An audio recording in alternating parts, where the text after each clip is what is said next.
अब देखो, मैंने अपनी जिंदगी में बहुत ही ज्यादा कम एनीमे देखा है, क्योंकि मैं मेनली उन लोगों के बीच रहा हूँ जो कि बस यही सोचते हैं कि यार एनीमे तो कार्टून होता है ना। एंड मुझे भी ऐसा ही लगता था। पर जब मैंने नारुतो देखा तो उसके बाद मुझे मालूम पड़ा कि मैं अपनी जिंदगी के 20 से 21 साल किस चीज से वंचित था। क्योंकि अगर मैं अपनी बात करूं तो मैंने इससे पहले देखी थी डेथ नोट, जो कि मुझे अच्छा लग रहा था। एंड उसके बाद देखा मैंने अटैक ऑन टाइटन सीजन 1, जिसके बाद मुझे मालूम पड़ा कि यहाँ एनीमे अच्छा तो होता है, पर मैं उसके लिए इतना पागल नहीं हुआ था कि मैं लाइव एक्शन सीरीज या फिर मूवीज या फिर अपना काम धंधा छोड़ दूं। पर फिर एक दिन मैंने आखिरकार देखना चालू किया नारुतो। एंड यकीन मानो भाई साहब, वो शो ऐसा है कि आपको सिर्फ पहला एपिसोड देखना है। अगर आप हिंदी में देख रहे हो तो और भी अच्छा है, क्योंकि आप बिगिनर हो। एंड मैंने भी यही किया था। एंड इस सीरीज का सिर्फ पहला ही एपिसोड मुझे इतना ज्यादा अच्छा लगा कि मैं एक दिन के अंदर करीबन 15 एपिसोड देख चुका था। एंड ये नारुतो को देखने के लिए मैं इतना ज्यादा पागल हो चुका था कि मैंने live action movies and series तो देखना छोड़ ही दिया था, साथ ही यूट्यूब पर वीडियोस भी डालना बहुत ही कम कर दिया था, जिसकी वजह से अर्निंग की बहुत ही अच्छे तरीके से वाट लग चुकी थी। एंड इस सीरीज के करीबन 120 एपिसोड को खत्म करने के बाद मैंने चालू किया नारुतो शिपुडेन। एंड वहां से मुझे मालूम पड़ा कि भाई इस एनीमे की स्टोरी का लेवल क्या है एंड मैं इससे पहले क्या देख रहा था। क्योंकि अगर मेरे हिसाब से एनीमे की स्टोरी को कंपेयर किया जाए लाइव एक्शन मूवीज या फिर टीवी सीरीज से, तो एनीमे की कहानी कहीं कहीं कहीं ज्यादा बेहतर होती है।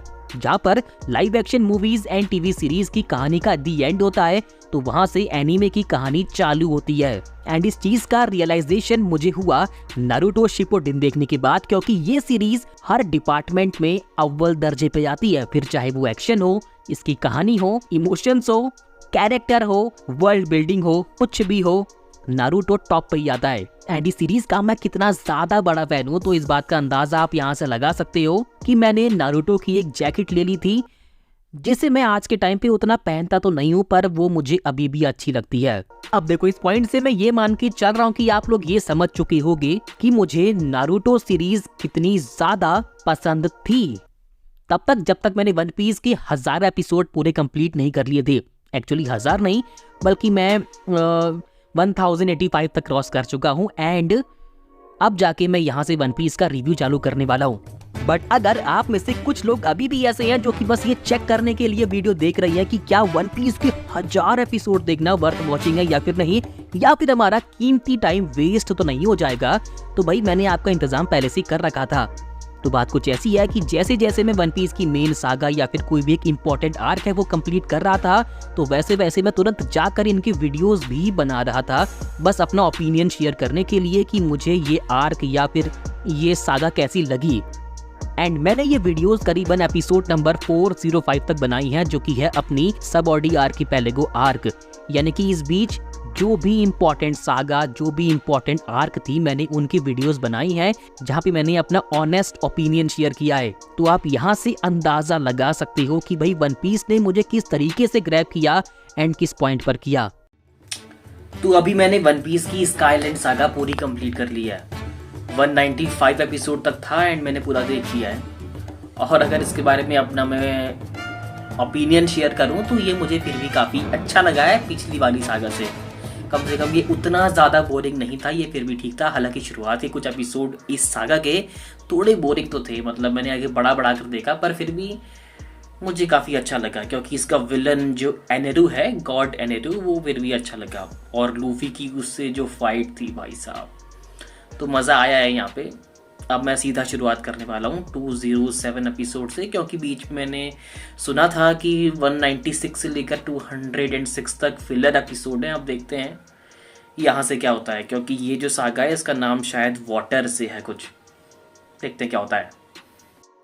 तो करंटली मैंने वाटर 7 सागा पूरी कंप्लीट कर ली है एंड ये इस शो की सबसे बेस्ट सागा है। मतलब ये वो सीरियसनेस है जो कि मैं इस शो से कब से एक्सपेक्ट कर रहा था एंड इसने मुझे दिखाया है 285 एपिसोड के बाद से। एंड वाकई मानना पड़ेगा, एपिसोड 300 to 309 ये शो बवाल है, बवाल मतलब बाप एनीमे है। एंड अभी मैं पहुंच चुका हूं 351 एपिसोड पर एक बात तो अब भी कहूंगा कि नारुतो मेरे लिए अब भी इससे थोड़ा ऊपर ही है। मतलब ये शो अच्छा है, सही चल रहा है, पर इसकी पेसिंग मुझे अभी भी इतनी अच्छी नहीं लग रही है। तो करंटली नारुतो अभी भी नंबर 1 है अपनी सीरियसनेस की वजह से। तो करंटली अभी मैं एपिसोड नंबर 405 में हूँ और सबऑर्डी आर्क की पहले को जो आर्क है वो ख़त्म हो चुकी है और मुझे खुद पे यकीन नहीं हो रहा कि मैं पहले इस आर्क को छोड़ने वाला था। मतलब स्किप कर रहा था, मतलब क्या ही है इसमें, शुरुआत में ना छोड़ रहा था। और जब जिस पॉइंट पर ये आर्क एंड हुई है एपिसोड नंबर 405 में, मुझे नहीं पता कि आगे क्या होगा, पर 405 तक जहाँ तक मैंने देख लिया है ना, दिल खाली खाली हो गया यार, लिटरली। ऊपर से जो वो बैकग्राउंड म्यूजिक बजता है एंड सभी कैरेक्टर्स के जो फ्लैशबैक्स दिखाते हैं ना,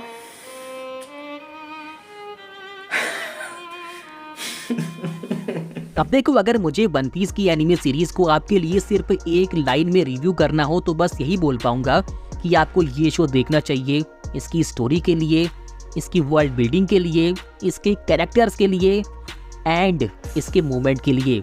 क्योंकि यार देखो, एनीमे देखने के पीछे बस मेरा मेन रीजन होता है मूवमेंट, यानी कि मुझे कोई ऐसा पल चाहिए जहाँ पे ये छप्पड़ फाड़ के निकल जाए, जैसे कि नारुतो में थे। क्योंकि यार नारुतो कुछ ऐसा शो है जो कि बस 5 एपिसोड देखने हैं आपको एंड उसके बाद से कहानी का जो पेस पकड़ता है तो वो आपको बीच में ना कहीं बोर करता है एंड कहानी का लेवल, उसका थ्रिल, उसका एडवेंचर बस ऊपर ऊपर एंड ऊपर ही जाते रहता है। हालांकि अगर बात करें वन पीस की मूवमेंट को लेकर तो ये शो नारुतो जैसा बिल्कुल भी नहीं है। यानी कि ऐसा हो सकता है कि आपका इस शो के अंदर इंटरेस्ट बनने में करीबन 100 एपिसोड लग जाएं, या फिर आर्लोंग पार्क की जो पूरी सागा है वो लग जाए, या फिर ऐसा भी हो सकता है कि आपका इस शो के अंदर इंटरेस्ट बनना चालू हो 400 या फिर 500 एपिसोड देखने के बाद। यानी कि हर बंदे के लिए ये चीज अलग अलग हो सकती है, पर यकीन मानो जब भी इस शो के अंदर मूवमेंट आती हैं तो वो आपको इस लेवल पर हिट करती हैं कि वो नारुतो को भी पार करके निकल जाती हैं। अब देखो, यहाँ पर मैं किसी भी तरह का कंपैरिजन नहीं कर रहा हूँ, बस ये बोल रहा हूँ कि नारुतो एक ऐसा शो है जो कि आपको स्टार्ट टू एंड बहुत अच्छे तरीके से हुक करता है एंड बीच बीच में काफी अच्छे खासे मूवमेंट दे देता है।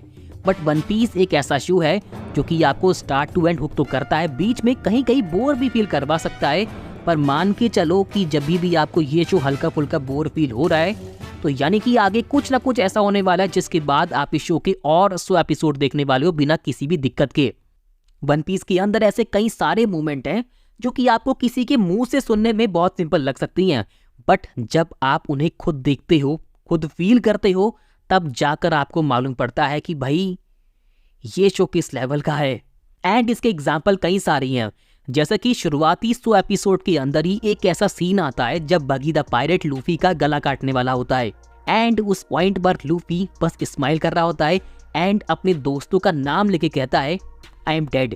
एंड वो सीन इतना ज्यादा ओपी था ना, मैं आपको यहाँ पर वर्ड्स में एक्सप्लेन नहीं कर सकता। ये बात सिर्फ वही समझ पाएंगे जिन्होंने इस शो को उस एपिसोड तक देखा है एंड उसे फील किया है। एंड उसके बाद एक और मोमेंट है जो कि हमें देखने को मिलता है लूफी वर्सेस रॉब लूची की फाइट में, जो कि मेरे लिए एनीमे के इतिहास की अभी तक की सबसे ज्यादा ऑसम फाइट है, क्योंकि यहाँ पे हमें देखने को मिलता है लूफी का नेवर गिव अप डेडिकेशन।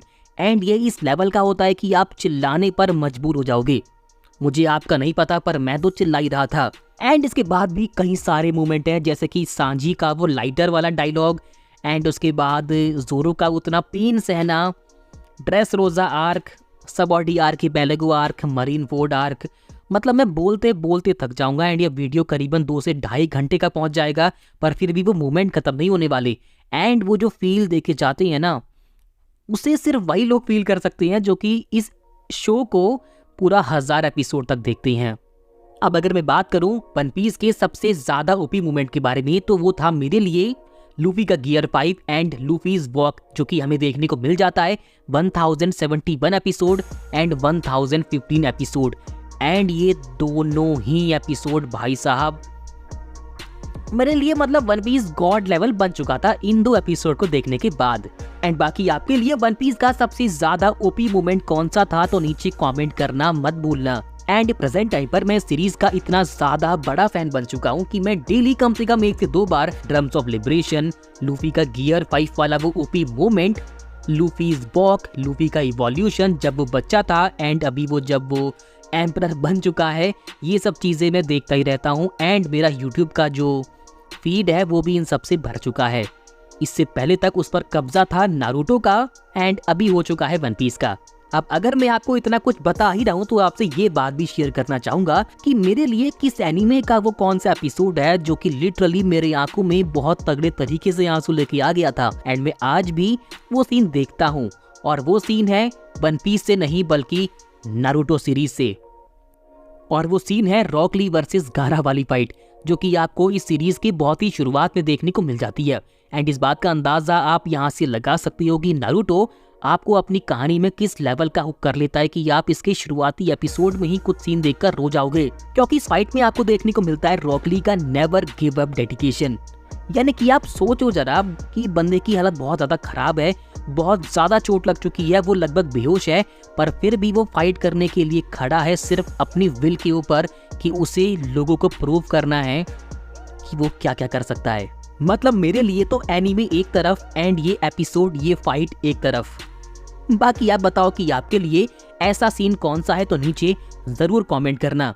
अब देखो अभी भी मेरे पास इन दो एनिमेज के बारे में बोलने के लिए काफी कुछ है, पर अगर मैं बोला तो ये वीडियो बहुत ही ज्यादा लंबा बन जाएगा, तो फिलहाल के लिए बात को यहीं पे एंड करती हैं। बाकी आपको ये वीडियो कैसा लगा तो नीचे कमेंट करना मत भूलना, और साथ ही अपना फेवरेट एनीमे भी